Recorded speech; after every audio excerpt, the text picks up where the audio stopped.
ఈశ్వరి ఏంటిది? ఏమైంది? ఏమైందమ్మా? తను పనిచేసే రాయుడు సిల్క్ హౌస్ ఓనర్ కొడుకుని ప్రేమించిందట. వాడు కడుపు చేసి మోసం చేశాడు. మీరేమో వేరే పెళ్లి చేయబోతున్నారు. ఆ వెధవకేమో ఇంకో అమ్మాయితో ఈ రోజే పెళ్ళట.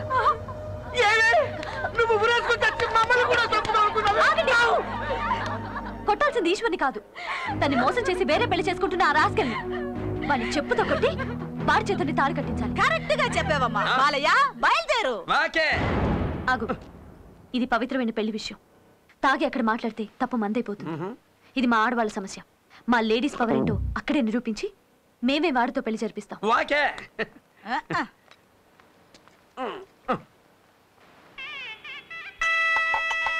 కార్మికుల తరఫున మా యజమాని గారి అబ్బాయికి మేము ఇచ్చే చిన్న కానుక పంచా షర్టు తీసుకోండి.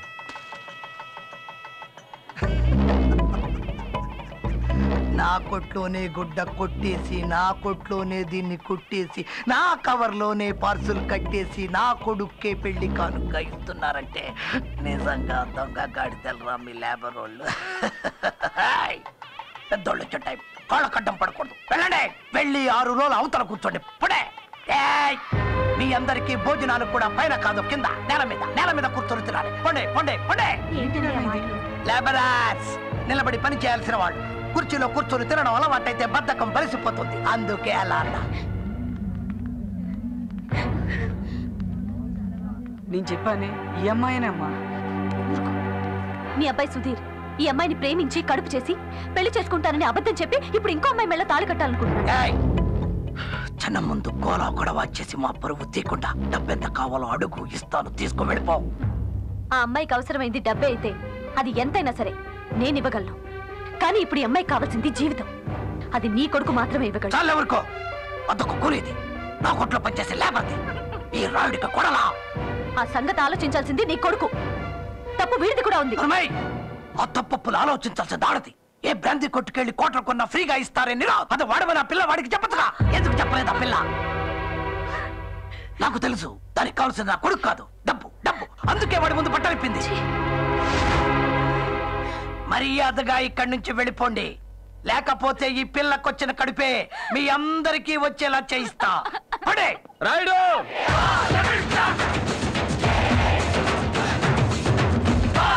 డెవలాగులు పెంచి దించి పీకి లాగి మాటలతోనే జనంతో ఆడుకునే మీలాంటి డకోటగాళ్ళని చాలా మందిని చూసాం మన సర్వీసులో. ఎవడా నువ్వు?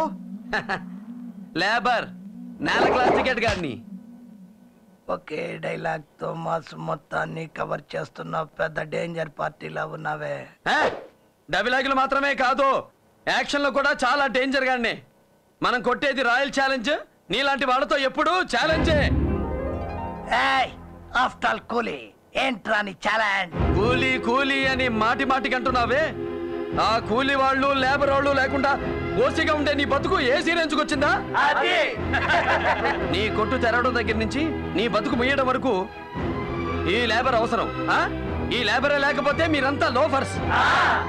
అట్లాంటి లేబర్ ని అసహ్యంగా మాట్లాడి అవమానిస్తావా? మర్యాదగా మా లేబర్ వాళ్ళ పిల్లకిచ్చి చేస్తావా, చేయించమంటావా? ఏంటది? పెళ్లి పెళ్లి పెళ్లి పెళ్లి. వాకే మై డియర్ లేబర్స్, మొదలెట్టండి పెళ్లి మేళం. ఏంటయ్యా రాయుడు, మా లేబర్ వాళ్ళంటే నీకు అలుసుగా ఉందా? అది మర్యాదగా నీ కొడుకుతో ఆ పిల్ల మెళ్ళలో తాళి కట్టించు, లేకపోతే మొదటి రోజుల్లో మీ నాన్న మోటార్ సైకిల్ కట్టుకుని రోడ్ల వెంట అమ్ముకునేవాడే బట్టలు అక్కడి నుంచి బయట పెడతాం మీ బతికేంటో. అది ఏంటి అలా చూస్తున్నావు? ఒకప్పుడు మీ అమ్మ కూడా సేల్స్ గానే, మర్చిపోయావా?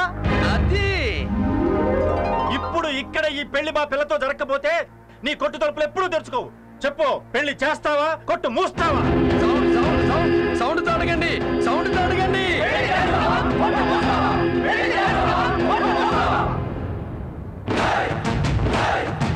చెప్పు, పెళ్ళా క్లోజింగా? ఇంకా ఆలోచిస్తావేంటి రాయుడు? నీ పరువు ఎలాగో దక్కించుకోలేకపోయావు, దాంతో పాటు మా పరువు కూడా తీసావు. కనీసం ఈ పెళ్లి చేసి నీ ప్రాణాలైనా దక్కించుకో. రండి రా బాబు, ఈ పెళ్లి మనం జరిపిద్దాం. రండి రండి. ఏంటే చూస్తున్నావు? అసలు పెళ్లి నేను చేస్తా. పదా.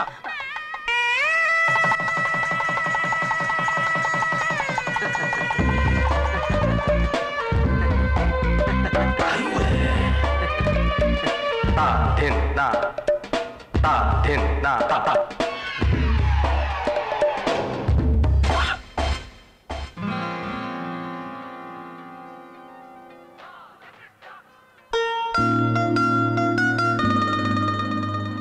Super, simply beautiful. ఈ ప్రపంచంలో ప్రతి మనిషిలో కళ అనేది ఎలా దాగుంటుందో ఇతన్ని చూస్తే తెలుస్తుంది. గురువు దగ్గర డాన్స్ నేర్చుకునే వాళ్ళ దగ్గర కూడా ఇంత గ్రేస్ ఉండదు. ఈ బాలయ్యలో ఉన్న కళాకారుణ్ణి బయటికి తీసుకొస్తే ఈ ప్రపంచానికి ఓ గొప్ప డాన్సర్ అందించిన గొప్పతనం నాకు దక్కుతుంది. నా ఆశయం నెరవేరుతుంది.